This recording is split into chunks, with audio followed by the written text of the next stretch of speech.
तो क्लास 10 में एंट्री हो चुकी है। अब सवाल ये है कि क्या हम इस साल को अपनी जिंदगी का सबसे यादगार और सबसे सफल साल बनाने के लिए तैयार हैं? चलिए एक ऐसी स्ट्रैटेजी पर बात करते हैं जिससे 98% स्कोर करना मुश्किल नहीं बल्कि मजेदार लगे। बेटा, अब तो बोर्ड्स हैं, खेलना कूदना बंद। या फिर 10वीं क्लास, ये तो जिंदगी का सबसे मुश्किल साल होने वाला है। ये बातें तो सबने कहीं ना कहीं जरूर सुनी होंगी, है ना? ऐसा लगता है जैसे चारों तरफ से बस एक डर का माहौल बना दिया गया है। लेकिन एक मिनट, जरा सोचते हैं, क्या ये सच है? क्या वाकई क्लास 10 एक ऐसा पहाड़ है जिस पर चढ़ना नामुमकिन है? या फिर ये सब बस सुनी सुनाई बातें हैं? बिल्कुल भी नहीं। सच तो यह है कि ये साल जिंदगी का सबसे बेहतरीन और सबसे यादगार साल बन सकता है। बस जरूरत है एक सही माइंडसेट और एक सही स्ट्रैटेजी की, और फिर देखिए वो सब कुछ हासिल होगा जो सोचा है। इस बात को और अच्छे से समझने के लिए मैं एक कहानी सुनाता हूं। दो दोस्त थे, चिंटू लाल और मिंटू लाल। अब देखिए, चिंटू दिन में 6 घंटे किताबों में लगा रहता था, जबकि मिंटू वो बस 3 से 4 घंटे ही पढ़ता था। मजे की बात तो ये है कि दोनों एक ही स्कूल में थे, एक ही किताब से पढ़ते थे। फिर भी जब रिजल्ट आया तो चिंटू को मिले 65% और मिंटू को मिले पूरे 95%। भाई, ऐसा क्या जादू कर दिया मिंटू ने? कोई जादू नहीं, उसने बस स्मार्ट वर्क किया। तो चलिए अब जानते हैं वो 5 बड़ी गलतियां जिनसे बचकर कोई भी मिंटू की तरह स्मार्ट स्टडी कर सकता है। सबसे पहली गलती, अपने पास्ट का बोझ ढोना। बहुत से स्टूडेंट सोचते हैं, अरे मेरे तो 9th में ही अच्छे नंबर नहीं आए, मैं 10th में क्या ही कर लूंगा। बस यही सोच हमारी सबसे बड़ी दुश्मन है। भूल जाइए कि 9th में क्या हुआ था।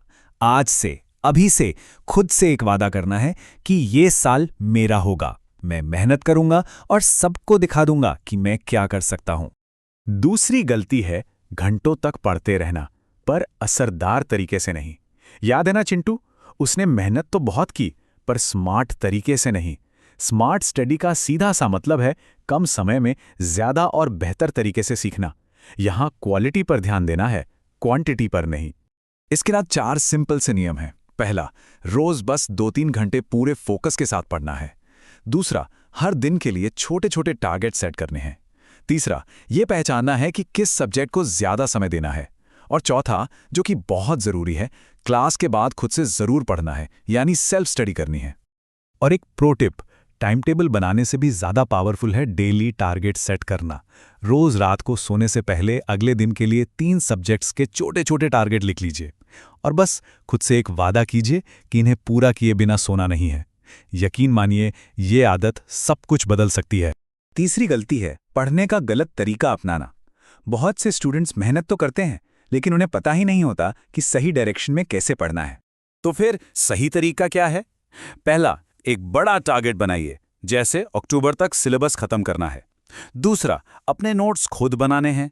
तीसरा, लिख लिख कर प्रैक्टिस करनी है, खासकर लैंग्वेज सब्जेक्ट्स में। और चौथा, मैथ्स के सवालों को हमेशा हमेशा आखिर तक सॉल्व करना है। अब बात करते हैं चौथी और सबसे जरूरी चीज की। ये एक ऐसा नियम है जिसके बिना सारी मेहनत पर पानी फिर सकता है, और वो है सी रूल, यानी कि कंसिस्टेंसी का रूल। इसका मतलब है निरंतरता। बिल्कुल सीधा सा, रोज पढ़ना है। चाहे घर में शादी हो या कोई त्योहार, रोज कम से कम 1 घंटा तो पढ़ना ही पढ़ना है। वो कछुए और खरगोश की कहानी तो याद ही होगी, है ना? बस धीरे चलो पर चलते रहो। और 5वीं गलती है बहुत सारे गुरु बना लेना। देखिए, YouTube पर एक ही सब्जेक्ट के लिए 100 टीचर्स हैं। अगर एक ही टॉपिक को 4 अलग अलग लोगों से पढ़ेंगे तो सिर्फ कंफ्यूजन बढ़ेगा और समय बर्बाद होगा। एक सब्जेक्ट के लिए एक टीचर चुनिए और उन पर भरोसा रखिए। तो गलतियों से तो बच गए। अब ये कुछ फाइनल टिप्स हैं जो इस सफर को और भी आसान और मजेदार बना देंगे। सबसे पहली और जरूरी टिप, इस साल को जी भर के एंजॉय करना है। दोस्तों के साथ घूमना है, खेलना है, क्योंकि ये समय दोबारा लौटकर नहीं आने वाला। दूसरा, एक संडे रिवीजन रूल बनाइए। हर संडे बस 1 घंटा निकालकर पूरे हफ्ते में जो भी पढ़ा है उसे फटाफट दोहरा लीजिए। तीसरी बात, दूसरों से कंपेयर करना बंद कर दीजिए। अपनी लड़ाई किसी और से नहीं बल्कि खुद से है। बस ये देखना है कि हम कल से आज बेहतर बने हैं या नहीं। और आखिरी बात, हमारा दिमाग बिल्कुल YouTube की तरह काम करता है। जैसा कंटेंट हम उसे देते हैं, वैसे ही सुझाव वो हमें देता है। तो अपने दिमाग को अच्छी और काम की चीज़ें दीजिए ताकि हमारे विचार भी पॉजिटिव और फोकस्ड रहें। तो इन बातों को अच्छे से याद रखिए और इस एक मंत्र के साथ आगे बढ़िए। पूरे विश्वास के साथ कहिए, ये परीक्षा मेरी जिंदगी की सबसे बेहतरीन परीक्षा होगी। All the best.